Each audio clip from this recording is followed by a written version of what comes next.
Gus Rofi, ini lagi rame juga nih masalah rumah tangga Ria Ricis dan Tikuria nih. Artinya ketika sudah diputus, mereka sah bercerai tapi bocor nih penyebab dari gugatan Ria Ricis terhadap Tikuria. Salah satunya menjadi sorotan publik adalah mengenai tidak diberinya nafkah oleh sang suami. Nah, dalam Islam sendiri seperti apa ketika seorang istri meminta haknya nih perihal masalah nafkah batin? Dibolehkan nggak atau seperti apa mungkin? Terus suami boleh nggak memberikan nafkah batin kepada istri? Pertanyaannya banyak sekali ini. Ini pasti jawabannya singkat ini ya. Jadi begini, kita ini ditakdirkan Allah sebagai manusia ini kan untuk berlomba-lomba menjadi yang terbaik, memberikan yang baik, berlaku baik kan gitu kan. Nah, sebenarnya persoalannya Mbak Ria Ricis dan Tengku Rian ini kan sudah diputuskan. Ya tentu keputusan itu harus terima kedua belah pihak. Nah kalau misalnya di pihak Tengku Rian misalnya tidak terima dengan putusan itu, biasanya ada waktu banding 14 hari kan begitu.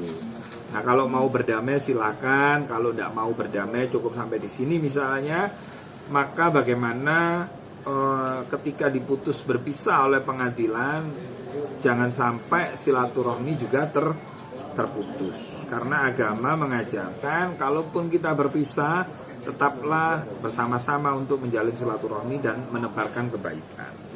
Nah, saya tidak tahu ini bocor beneran atau bagaimana. Lalu kemudian siapa yang membocorkan, kan saya harus jelas.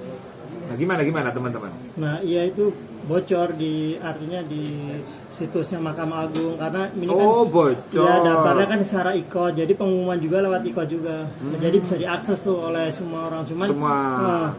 Salah satu alasannya apa? Alasannya itu tadi tidak diberinya nafkah batin, penyebab si istri ini menggugat cerai suaminya karena alasan itu. Jadi nggak diberi nafkah batin pada saat hamil trimester kedua sampai sekarang ini. Iya. Jadi kan begini, laki-laki tidak memberi nafkah batin pasti ada sebab musababnya. Tidak bisa saya mengambil sebuah kesimpulan bahwa pihak perempuan beralasan tidak memberi nafkah batin itu dasarnya apa, alasannya apa.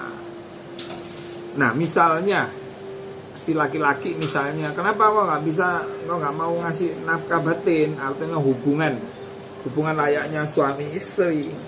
Bisa saja karena ketika minta istrinya ngambek misalnya. Nah di sini kan harus jelas, harus clear. Saya nggak bisa menjawab terus menjustifikasi bahwa si fulan ini nggak memberi nafkah batin. Sebab kalau saya menyampaikan bahwa nggak boleh laki-laki nggak, yang namanya kan pernikahan itu kan harus ada nafkah lahir, harus nafkah batin. Nah sekarang Mbak Ria Ricis itu sudah melakukan gugatan, dasar gugatan cerainya itu, ya sudah itu diterima. Nah sekarang sampean harus konfirmasi kalau mau melanjutkan berita ini perlu mendapatkan informasi yang benar. Tanyakan sama Mas Tengku Rian, bener nggak Mas Tengku Rian sampean digugat itu karena nggak ngasih nafkah batin? Benar, pihak-pihak Tengku Rian udah mengakui, pengacara juga, tapi ada alasannya tidak mau. Artinya memberikan nafkah batin, tidak, ibaratnya nggak tertarik karena sudah kecewa dengan sikap istri yang terus menyalahkan kedua orang tuanya. Nah itu yang membuat suami enggan untuk memberikan nafkah batin karena rasa udah kesal itu. Gimana? Nah kan gini, namanya orang kesal itu ya, orang mangkel, orang kesal kan nggak bisa disalahkan juga namanya orang kesal. Makanya dalam pernikahan itu selalu kita berdoa, para undangan ini berdoa semoga sakinah, mawaddah, warohmah. Nah, sakinah, mawaddah, warohmah itu berarti ada kebutuhan-kebutuhan nafkah lahir maupun batin itu dipenuhi oleh masing-masing gitu loh. Jadi kalau Tengku Rian alasannya itu, ya sudah.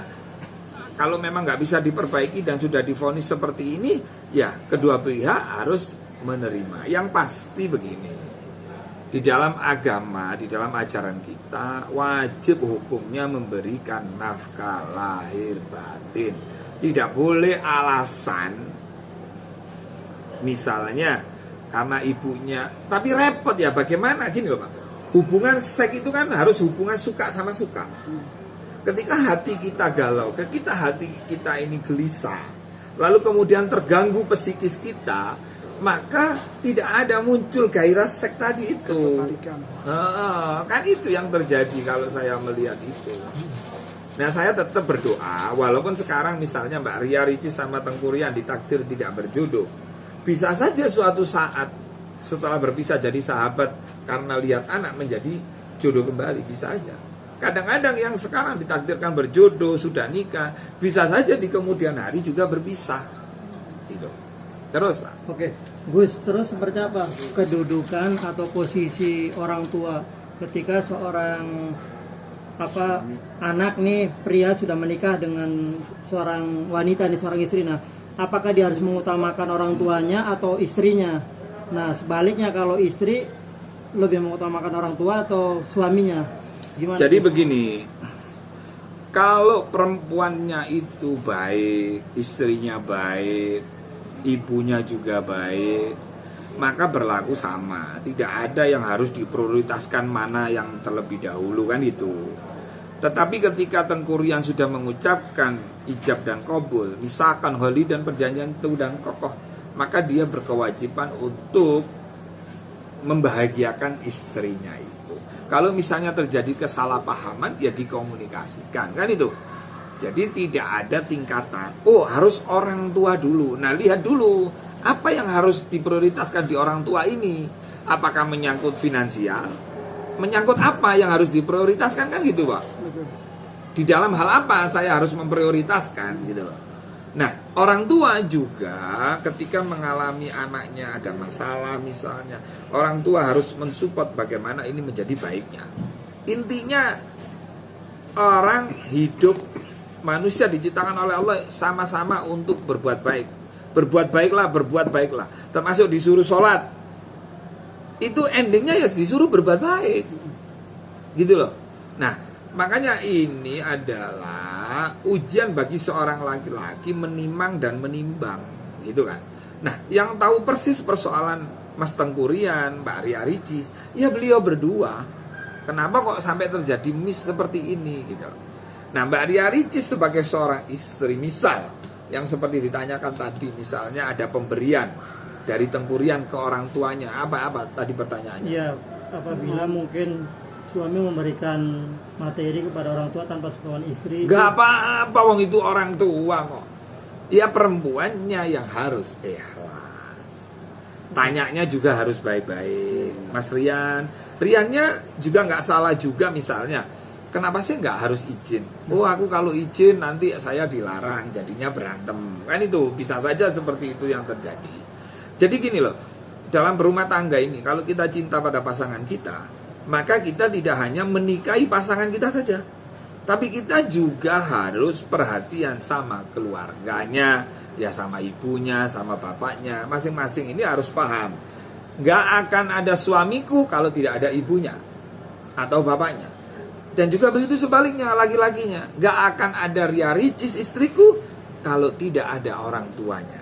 Nah, kalau dua-duanya itu ngerti itu, maka tidak ada namanya miskomunikasi atau prahara yang terjadi. Oke. Gus, tapi kan ketika ada permasalahan rumah tangga si Ricis sama Tengku Ryan itu, suaminya ini dianggap selalu membela orang tua ketimbang si sang istri sendiri ini. Ya, itu kan alasan sepihak. Jadi Tengku Ryan membela orang tuanya itu, makanya kan karena saya ini nggak tahu persis gitu loh.